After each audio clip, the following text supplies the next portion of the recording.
What's going on, y'all? Y'all see the title and thumbnail, man. We about to find out what happened to the 5 players that was drafted for Larry Bird, man. Let's get into it. Larry Bird. Fake in the middle. Bird a runner. Yes. Double fake. Jumper. It's good. Bird. Bumps O'Corin, turns, and hits. The game. Bird. Yeah! Bird along the baseline. Underneath to Maxwell. Tiny to Bird. Behind the back to Parrott. Does to Lambier. Stolen by Bird. Clutch To DJ. Clutch finish. One of the greatest NBA players ever, frequently ranked by ESPN as a top 5 small forward of all time, wasn't even in the top 5 of his own draft class. That's a lower draft number than guys like Greg Oden, Anthony Bennett, and this dude. No, obviously none of the players in Larry's draft had a Hall of Fame career like him, but they had remarkable careers in their own right. One was the first player ever banned by the NBA, and another turned out to be the father of one of the greatest NBA shooters ever. Here's their crazy story. The number 1 pick in the 1978 draft was Michael Sweetbells Thompson, the first ever international number 1 pick. At 6'10", Michael was a solid power forward who played 7 seasons in Portland. His best season came in 1981 when he averaged 20 points, 11 rebounds, and 3 assists. Michael played half a season with the Spurs before being traded to the Lakers in February of 1987. Michael was an important addition to the Showtime Lakers. He played as Kareem's backup and provided valuable minutes as the Lakers core rested. Michael won 2 championships with the Lakers. The first one was in 1987 against Larry Bird and the Celtics. In Game 6 of that series, Michael had 15 points and 9 rebounds. The Lakers won again in 1988, beating the Detroit Pistons in 7 games. Michael continued to play the backup center role until 1991. When he retired, Michael took a job in sports entertainment and has been working as a Lakers radio host since 2001. Incredibly, the Thompson name continues to grow in the NBA. Clay, his second son, is the 4-time NBA champ on the Warriors. Thompson for 3. His 3. Thompson, yes. Caught by Thompson. Ahead, Katie. Thompson goes inside and dunks. Michael was most recently in Maui for the Lakers Showtime reunion, where the team probably celebrated beating Larry in 1987. But credit to Larry, he made sure to get 3 rings of his own. The number 2 pick in the NBA draft was NCAA legend Phil Ford. To this day, Phil is still considered one of the best ACC point guards ever. Phil was key to the UNC Four Corners offense. With no shot clock in the NCAA, UNC would space the floor and let Phil play one-on-one until the defense overcommitted. Starting to the right, comes back to the left, now drives into the middle, puts up a little running scoop shot that's good. Phil Ford taking it all the way in. It was genius and terribly frustrating for any college opponent he faced. Phil led UNC past rival NC State for the ACC title his freshman year. Then Ford won the ACC Athlete of the Year award in both his junior and senior years. Winning the MVP is a great honor, but it doesn't come close to the honor that the team won the Atlantic Coast Conference Championship. Over his career at UNC, he averaged 18 points, 6 assists, 2 rebounds, and 2 steals. Plus, he won a gold as a starting point guard for the Team USA at the '76 Olympics. Back in the United States for 4 years. Phil continued building his legacy in the NBA with the Kansas City Kings. In his rookie season, he once dropped 26 points and 21 assists against the Bucks. He won Rookie of the Year, averaging 15 points, 8 assists, 2 rebounds, and 2 steals. Set up Ford with a spin to the Phil steadily improved his scoring until 1981 when he had a career-high 38 points against the Houston Rockets. good play. Phil Ford, what a play! 360. Spinning Still circles. 360 special. But just weeks later, Phil was forced to undergo surgery due to a season-ending eye injury. Phil returned in 1982, but was never the same player. He was traded to the Nets and then to the Bucks in the same season, and finished out his career with the Houston Rockets from 83 to 85. In 482 games, Phil averaged 11 points, 6 assists, and 1 rebound. Meanwhile, Larry Bird was busy winning back-to-back league MVPs and NBA championships. Phil retired and returned to UNC as an assistant coach in 1998, and helped the team win the NCAA tournament in 93. Phil remained on the UNC coaching staff until 99. Then, from 2004 to 2010, Phil briefly coached in the NBA with the Pistons, Knicks, and Charlotte Bobcats. Although Phil and Larry both had legendary college careers, Phil Ford's NBA career pales in comparison to the guy drafted 4 picks after him. Clear aside for Larry, working on Wilkins. Fakes him. Got him. Rick Roby was a 6'11" bruising center from Florida. He could move well, rebound, score, and added toughness to every team he played on. Rick won an NCAA championship his senior year at UK. In the championship game, he dropped 20 points and 11 rebounds. Well, he made a good pump fake and went all the way across. Shot there. Oh, what a foul by Rick. So Indiana was ecstatic to get him at the third pick. But Rick played just 43 games in Indiana before being traded to the Celtics for small forward and all-star Billy Knight. What a blessing for Rick. Rick played the backup center position for 5 seasons with the Celtics. He was a part of the team that won the 1981 championship against Moses Malone and the Houston Rockets.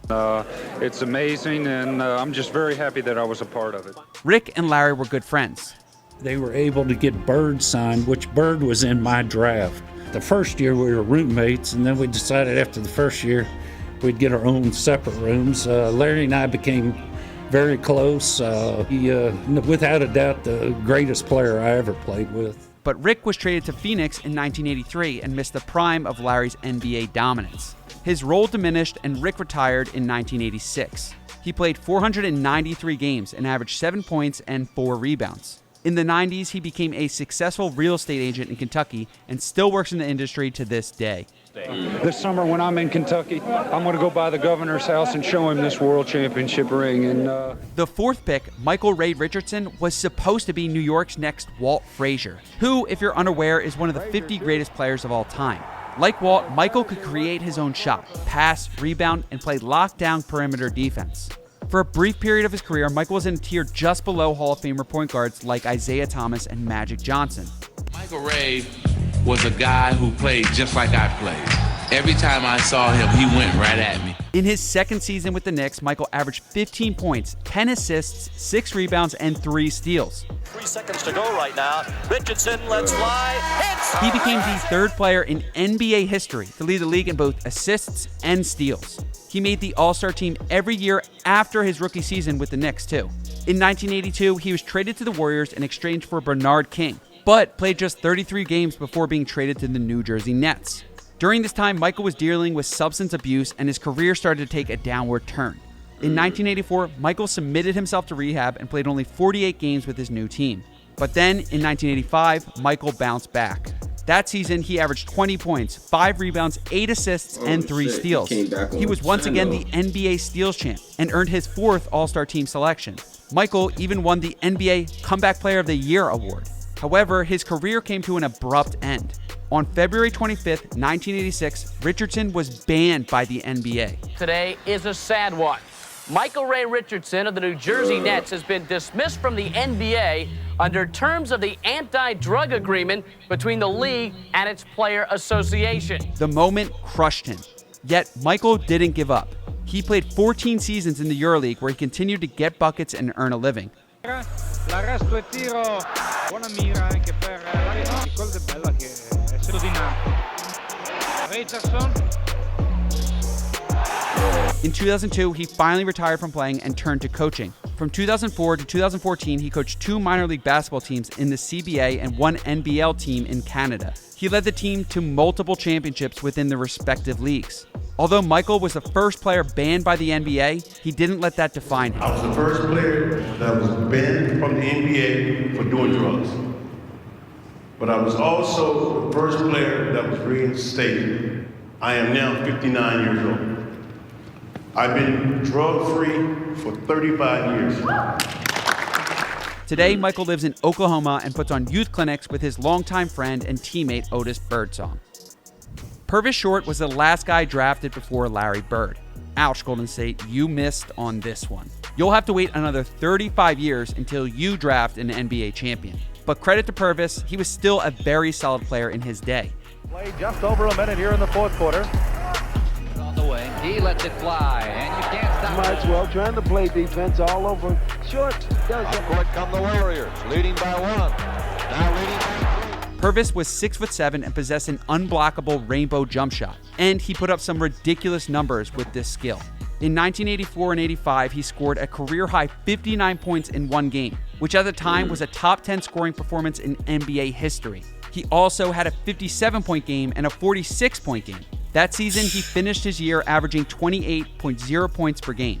Purvis Short had just one season, his second to last, in which he didn't average double digits in points, even when he took on lesser roles and fewer minutes. However, Purvis was never named an All-Star.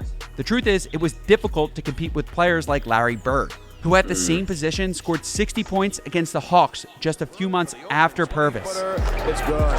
Backs in. Posted up Bird. Bird out there, one up in him. 14 So, seconds, he got fouled.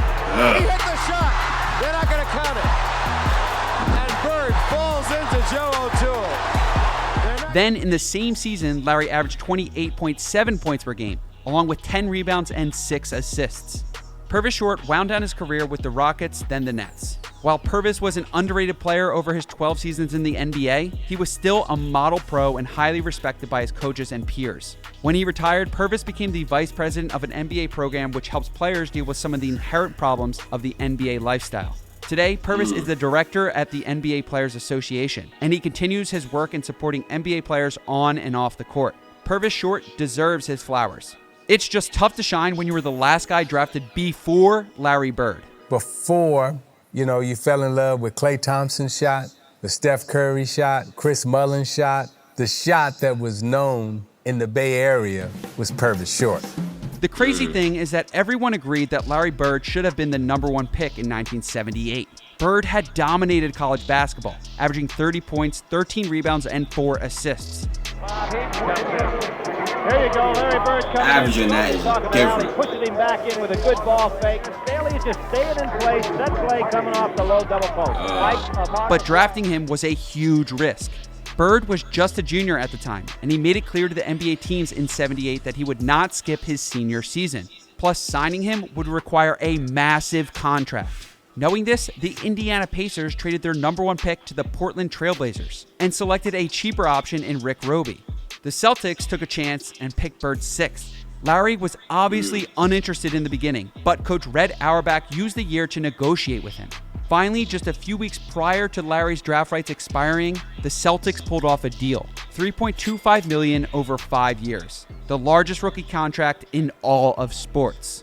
Larry accepted, and for an entire decade, he dominated the league. Moncrief is trying, and Bird's Bird. I think the frame he wanted, Bird's trying to add it. Looking for 3. Bounds by Lee, great play, stolen back to Nate Archibald, back to Bird. He wins championships, MVPs, and more first-team All-NBA awards than you can count. Larry redefined trash talk, like the time he told Xavier McDaniel that he was going to hit the game winner in his face. He said, I'm going to get it right here, I'm going to shoot it right in your face. 5, and Bird has the basketball. He came out with right about that exact spot and shot a shot right in my face. And he was like, I didn't mean to leave 2 seconds on the clock. He wanted to shoot it with 0 seconds on the clock. I walked back to the sideline like, damn. He's slow, can't jump, and still beats your favorite player. He got that big smile. My goal was to try to take 3 of them teeth home with me. He ain't took off his top yet. I didn't see when he took off his top. Now, you can't really blame these NBA franchises for not drafting Bird. Larry himself didn't believe he would sign with the team that drafted him in 1978. But sometimes you gotta risk it for the biscuit. The Celtics took a chance, and the rest is history. I forgot to tell Mr. Auerbach, but I would have played for nothing. If you enjoyed these longer videos, hit the subscribe button and tick the notification bell. I have a ton of awesome content coming out, and I always... And that's the end of this one, y'all. Let me know if you guys enjoyed this. Maybe we'll check this out for some other players like Kobe Bryant, maybe Michael Jordan. Let me know. Click on the last reaction though, my fault. And I'm out of here, man. Turn on post notifications. Oh, I clicked the wrong shit. See, now it's doing other shit.